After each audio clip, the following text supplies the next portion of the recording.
Good morning, good evening, and good day. Welcome to Global E-commerce Experts, and welcome to another episode of the Expander series designed for e-commerce sellers and Amazon sellers around the world.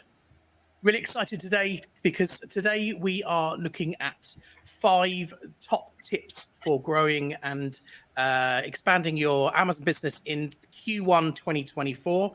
And I'm delighted to be joined by Fatos Fatin from Maximize, one of the world's hottest listing exploder agencies, dealing with content listings and videos. Anything that's to do with storefront and A+, Fatos is an absolute guru. So welcome, Fatos. Thanks for coming on. Thank you for having me, Ricky. So we're going to talk a little bit today about 5 quick-fire tips for changes to the back and the front end from an Amazon perspective for sellers for Q1 2024. So these are sure to be useful for any seller, especially internationally. Some of the bits and pieces that we'll be talking about later are for UK sales. Some of them will be more globally related. So let's get started, Fatos, and talk through your top 5 Q1 tips. Okay, great. So the first one, which is really exciting, is that when you've got Premium A+ content on your listing, the comparison chart, and there are now a range of different comparison chart options. Comparison chart 1 actually allows you to click and add to cart straight from the A+ content, which is fantastic. So, you know, previously you could see things, you could see different products on the comparison chart, but it was just, it was static. So now you can see the yellow add to cart buttons on this slide. Basically, you can just go click there, you add to cart, you buy it, and you can go to the checkout from A+ content. You don't have to scroll back up the listing and then add to cart further up. This is a fantastic feature because you know, conversion rates, it can double conversion rates.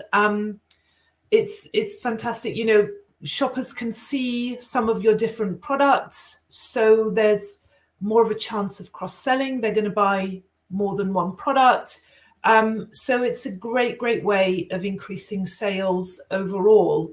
And stats are showing that 25% of customers who click on shoppable Premium A+ content comparison charts, so if they're looking at it, 25% of them are actually going to buy from there. So wow. It's fantastic. It's really powerful, and this is it sort of ties into the whole idea of Premium A+ content, which I've been banging the drum about for a little while now. It is so powerful, and every day there are new features being added, and I really urge any brand owners who, if they're not using Premium A+ content, to get on and do it.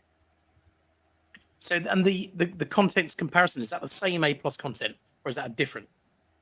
No, so this is when you're on the A+ content on a listing, there is a comparison chart module that you can add to your A+ content, and there are various different types of comparison chart that you can use. But the one that's comparison chart 1 has this feature where, as you can see in the slide, you know, you've got different products sold by the brand. You can see them. It's actually now showing within this new updated module. You know, you can straight away see the review rating. You can see how many stars. You can see the actual price of the product. Everything is at a glance view. And if you decided that you want to buy any of those products that are there that are available, that have that add to cart button, you know, if they're not available, if they're out of stock or something like that, you won't be able to buy it. But if they are available to buy, then you can literally just click add to cart from A+ content. Fabulous. It just makes life so much easier. Yes, yeah, and it helps us sell more. So are you going back through existing listings and adapting these now? Yes. So Premium A Plus become much more easily accessible now to brand owners. Previously, you had to have, I think it was 15 approvals of A Plus content before you could have access to it. It's now only 5, as long as you've got brand story applied to all your ASINs. It's very easy for anyone who's a brand owner. It's very easy to have access, to be eligible. So if you've got existing A plus, upgrade it, definitely. And if you haven't got A plus at all, you should have it.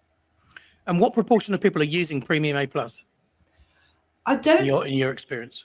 To be very honest, I don't have a number. I don't know what percentage are using it. We are seeing it more and more, but a lot of brands are still using basic A plus content.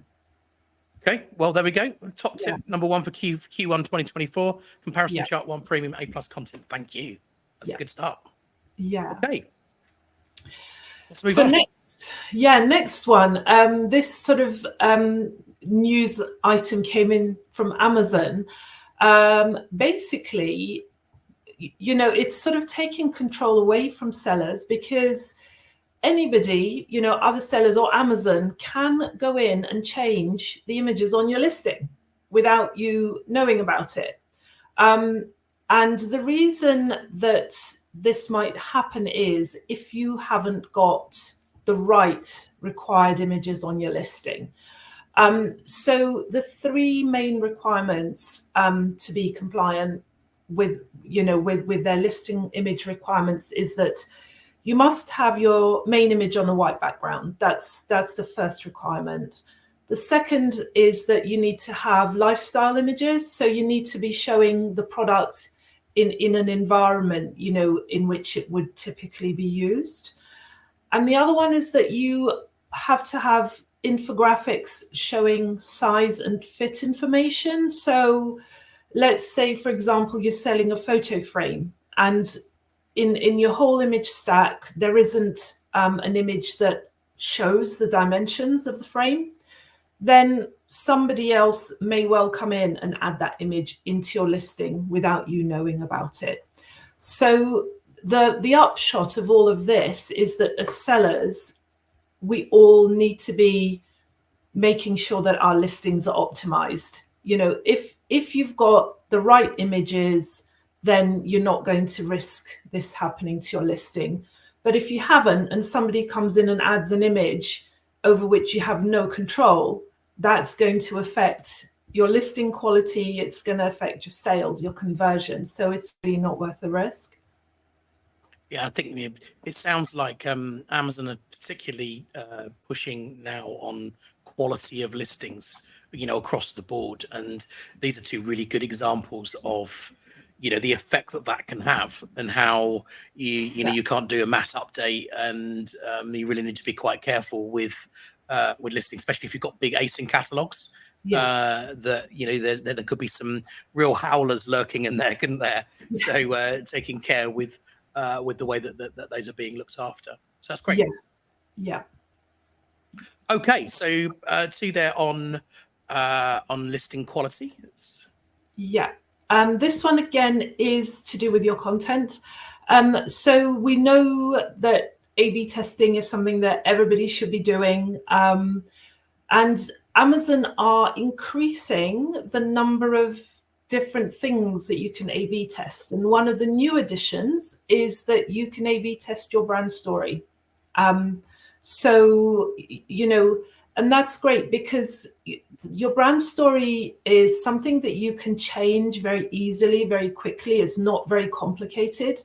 And so say, for example, it's peak season for, let's say it's Mother's Day or Valentine's Day or the holidays.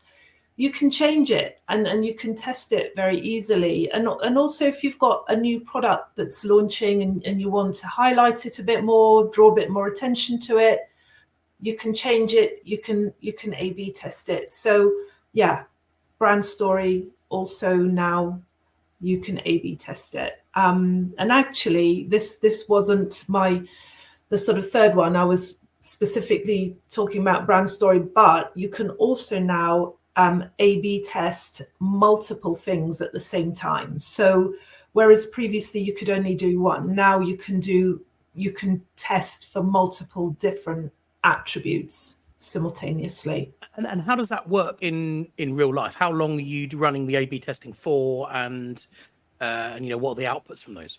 You can decide how long you want to run them for.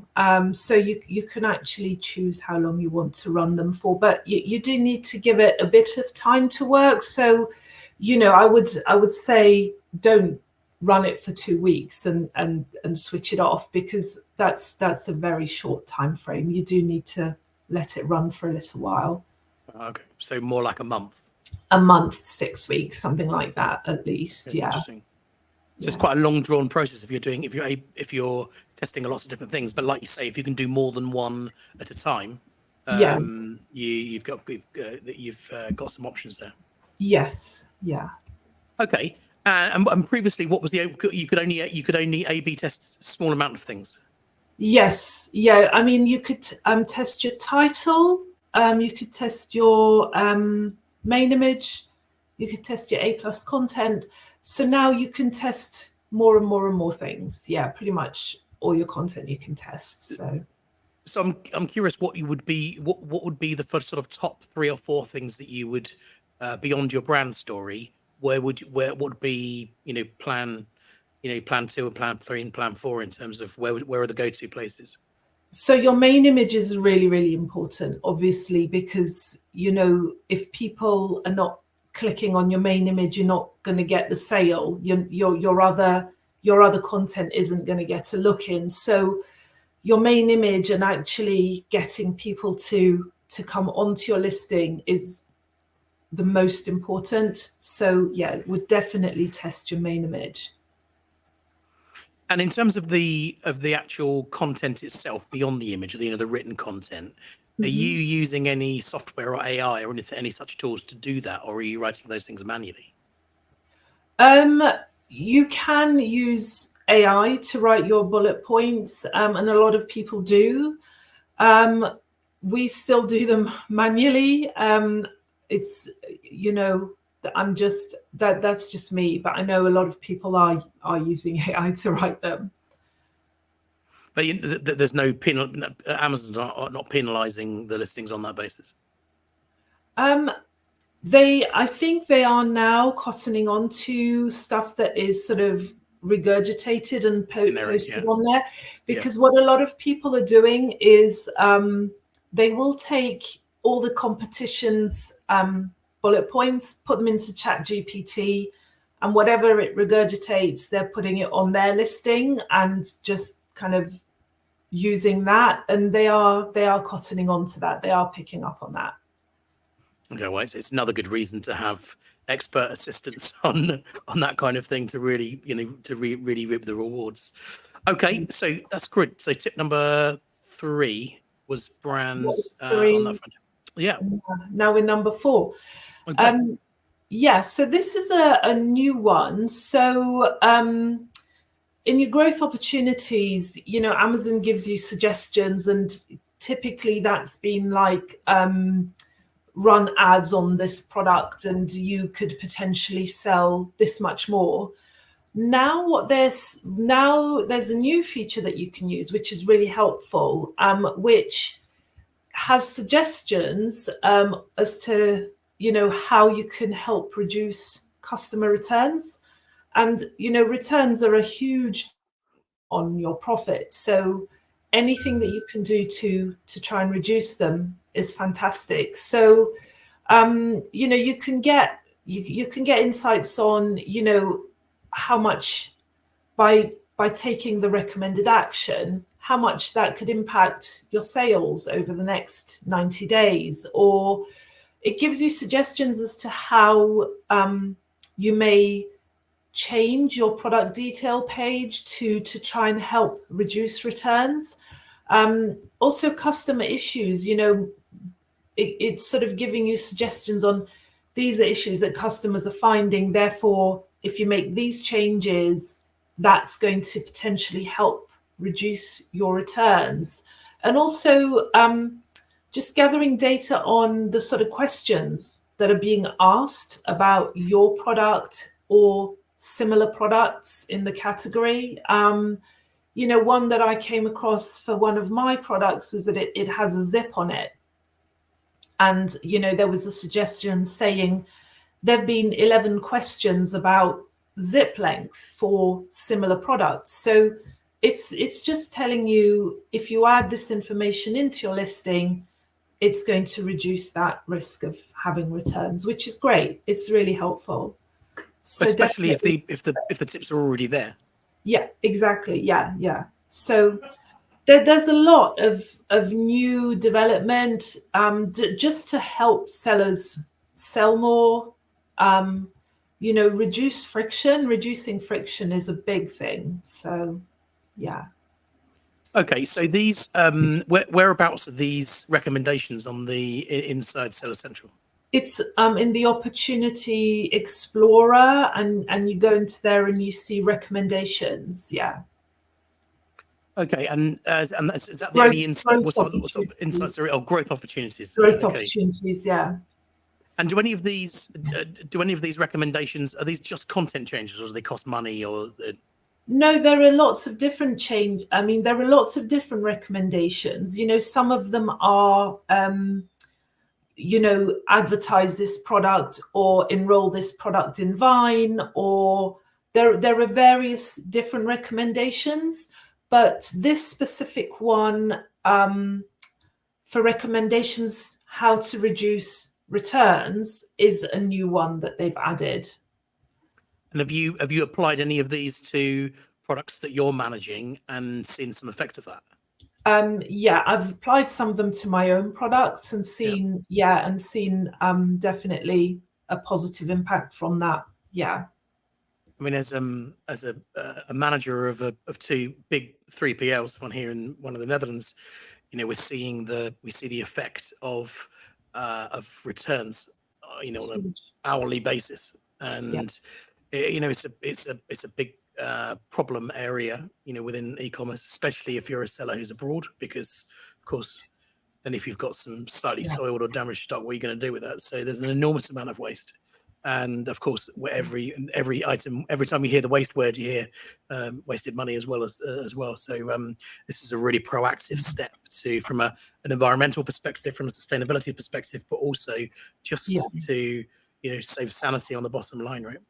Absolutely, yeah, absolutely. And actually, if you've got a lot of different ASINs and a big catalog of things that you're selling, there's an enormous amount of money to be made here, or to be saved here. In comparison, isn't it? Yeah. Yeah, exactly. Because every time you get a return, you've got the cost of it being put back in a shelf and relabeled and whatever, and it just adds up. It just comes off your bottom line. So yeah. And really, from a buyer's perspective, very few people, or a small segment of people, really want to buy, damaged or used goods. And fundamentally, if it's already been through the logistics supply chain twice, once in and once back out again, once out and once back in again, as it were, there's very little chance of it staying in A1 condition. So that's a really proactive step. Yeah, definitely. Well, actually, in terms of the environmental and the sustainability side, it actually feeds quite nicely into tip number 5. Now, tip number 5 is specific for UK sellers. For anyone who's been selling in Europe on Amazon, especially in France and Germany over the last few years, you'll have already been well versed on the requirements for EPR, from the extended producer responsibilities. Now, these are, well in range and already working in France and Germany. So sellers there will already be registered. But our Q1 tip is that off the back of Q1 this year, just dribbling into Q2, it's not an April 4, but on the 1st of April in 2024, the EPR regulations become enforced within the UK. Amazon has got its own route to getting this sorted. So Amazon's got a scheme whereby it's going to collect as an environmental charge on sales for UK sellers. Now, Life is slightly different if you're a non-UK business and you're selling on Amazon in the UK, or if you're a UK business and you're a limited company entity in the UK and you're selling on Amazon in the UK. So I'm going to split those two things up very slightly because there's two different schemes. But this first scheme that I'm talking about here is that Amazon, starting from the beginning of April, is beginning to reserve the right. It probably won't happen immediately. When they say they reserve the right, that's the day that these things are going to kick off. But knowing other schemes that have run through over the course of the last few years, through the course of the kind of the few months preceding that date, Amazon will begin on an account by account basis of reserving the right to charge sellers eco contributions on their sales. Now, this contribution is based on the producer responsibility on the disposal of the packaging. So it will differ depending on your liability will differ depending on what type of packaging you have, whether it's polystyrene or cardboard or plastic, and whether or not your goods are being and even more so if your goods are being supplied in Amazon shipping packaging, or whether it's being supplied in its original packaging. So some details here, but the really important part is that if you don't do anything in the next month or 32 days, after that point, Amazon could well start billing you or adding a charge for the environmental contribution or the eco contribution from that point on. So the tip here is that if you are a non-UK business and you're selling, so if you're a US or a non-native UK business and you're selling on Amazon in the UK, you may well already be registered for EPR if you sell in France and Germany, if you're a European seller. But if you're selling in the UK, you can do two things. You can opt out of the charge and you can sign up to an EPR specialist. Global Commerce Experts can help you. Avast can help you. Lots of other people on SPN can help you with that registration in terms of your EPR registration. At that point, there'll be a very detailed calculation based on the type of packaging that you've got to give you an indication of what that cost might be. And that generally happens at the point of import. So, and at that point, of course, you can opt out of the charges from Amazon and make sure that you're getting a true indication of your EPR requirements and not pay Amazon's broad brush eco contribution. We don't have any information at this point as to how of that eco contribution is being calculated, but for sellers, the general consensus is that this will be a broad brush approach to the type of packaging that you've got, and therefore there's a good chance that you could save money by registering and handling your EPR yourself. Some of that's going to be depending on how much you sell. For UK businesses, they're already obliged to register if you're selling over a certain amount. So if you sell under 25 tons, which feels quite a lot of cardboard, and also you have more than £1 million worth of turnover in your UK business, then you need to register yourself. And if you're a small producer, you don't need to necessarily register, but you do need to create an account to make that statement. So you have to report that data every 6 months. And again, it's an inexpensive thing to get to have done professionally alongside your tax compliance, for instance, at the point of import to get registered. So the really important thing is if you don't take any action, let's take UK business out of this and just talk about overseas businesses selling in the UK. If you don't do anything, you're going to comply legally, but it might cost you more money than more margin than it might otherwise need to. So through the course of Q1, it's well worth getting onto SPN, finding yourself a good EPR specialist, or just getting in touch with Global E-commerce Experts, and we can help you and coming to the point of finding an EPR specialist to make that registration for you. It's not an enormous amount of money. It's less than £100 typically for a full 24 container load. So typically, depends on what you've done, but we're not talking lots and lots of money here. But it is a regulation is required from the second quarter of this year. Of course, other countries in Europe are now adopting the same process. The Netherlands and Sweden, in particular, coming online soon. So if you're a pan-EU seller, this is something you need to switch on to. And of course, your compliance to that will need to be logged in Seller Central in the compliance section. So that's the EPR post, and that's our top 5. But so that we're not sort of shortchanging, we always like to make sure that we give you more. So we're actually going to do 6 and not 5. That's just this is your bonus. Now we put this one in at the end because really everyone who's selling in Europe should know about this now. But there's a deadline at the end of Q1. And this is after all a Q1 tip sesh. So most sellers who are selling in the UK and in the EU will know that they already have to have an authorized representative or responsible person service, as Amazon called it, in place in time for the end of March 31st, 2024. That's because Amazon is ending its own RP service at the end of March. Anyone who was lucky enough to get onto Amazon's RP service right at the beginning, who was already on it, they will now be well versed and already informed by Amazon that service was ending. But if you haven't done anything about that, it really is quite crucial. We have heard horror stories of sellers being delisted, but the reason for it is that Amazon was being the authorized representative and RP for millions and millions of ASINs across the UK simply wasn't fathomable. And of course, they then took a degree of joint liability for the product compliance. So some sellers have now found that they hadn't quite got themselves up to speed with UK product compliance, or European for that matter. They just filled in, let Amazon be their RP. And now when moving on to another provider for RP, there is some time constraints in terms of getting that done for March 31st.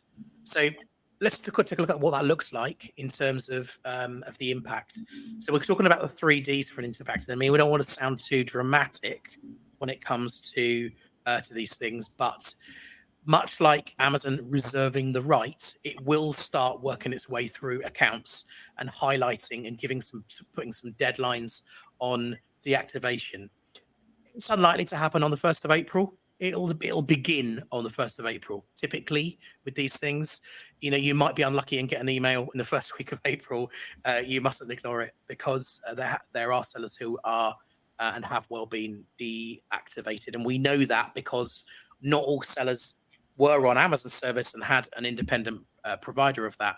And when they've removed that, stopped paying for it, finished that, over a course of time, Amazon has deactivated those accounts to ensure that they are compliant in the region. Now, it is worth noting that it can get really bad if you're an overseas seller and you sell in the UK. It's not just your UK account that can be deactivated. They are chasing right back to central accounts. So US sellers have been deactivated for UK RP non-compliance. It's pretty extreme. And I think there's probably some other naughtiness that's gone on with those accounts as well, if I'm honest. But nonetheless, they, of course, have the right and the capacity to, if you aren't complying with the terms of service, to do something about that. So what's important to know is that some products might just need a quick update with Inside Seller Central to add your RP. Others might need some product-based changes. They might need an address changed on the package and things like that. Might need some over-labeling. So we've got some answers of what that bit looks like in terms of how to do it. But beyond those pieces, you need to start taking action to find yourself a new RP as a supplier, make an assessment on what that bit looks like, because you'll need to add a new address and add a new RP into Seller Central. There's some detail there of where you put that. It's in the compliance section, where you, in your manage your compliance area, or the bottom right hand side of the page in the compliance section, you'll begin to see these product compliance requirements notifications popping up. That's probably going to happen from the beginning of April. So keep an eye on what those things look like. But of course, you can appoint an RP authorized representative at any time, and then you'll be able to add the address in, bulk upload those for all of your product listings, and have that certificate put in place. Off the back of that, you of course might need to make some amendments to your products, as I mentioned, if those need to be reworked, especially if they're in a 3PL overseas, or if you're having some more products produced. So there could potentially, for some people, be the perfect storm of activity required to comply here, beyond just needing to add your address into Seller Central. Now, it's also worth noting, just to kind of simmer everyone down if you're getting hot under the collar, that once the address is in Seller Central, and your 3PL is comfortable that your goods are compliant, or if they provide that service, there'll be an element of time when you can change your products over, get them relabeled. We've only very rarely heard of Amazon pulling non-compliant products from their own FBA warehouses. It's quite common in 3PL because, of course, if they're providing the responsible person service, they too have a joint liability for your products too. So that bit might be a case. I mean, we at GE here in our warehouse, we are checking products for compliancy all the time because we hold that joint liability for the compliance of the products. So it's normally about the address. Typically, it's normally about the address that's on the products in the event that there's any issues with them. So that one sounds like it could be a big drama for some people, but hopefully for most it won't be. And for most people who would have known about Amazon switching off on the 31st of March, they've long had plenty of time, plenty of notice to do that. But because it was in Q1, we felt that it needed to be tagged onto the end of the top tips for Q1 2024. So that just wraps it up. 6 out of 5 for the extra bonus. Appreciate everybody listening. We will do some more of these over the coming weeks in terms of additional ways to help you expand as all part of the Expander series from Global E-commerce Experts. If you want to get in touch with Fatos to talk about Storefront and A+, you can see the details there. Fatos, how do you prefer people to get in touch? Email or on your website? Either is good for me. Yeah, both work.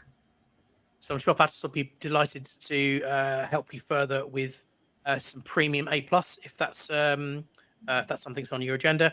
And of course, from GE's perspective, we'd love to help you with your product compliance, with your European expansion all the way across the board. On that note, Fatos, thank you very, very much.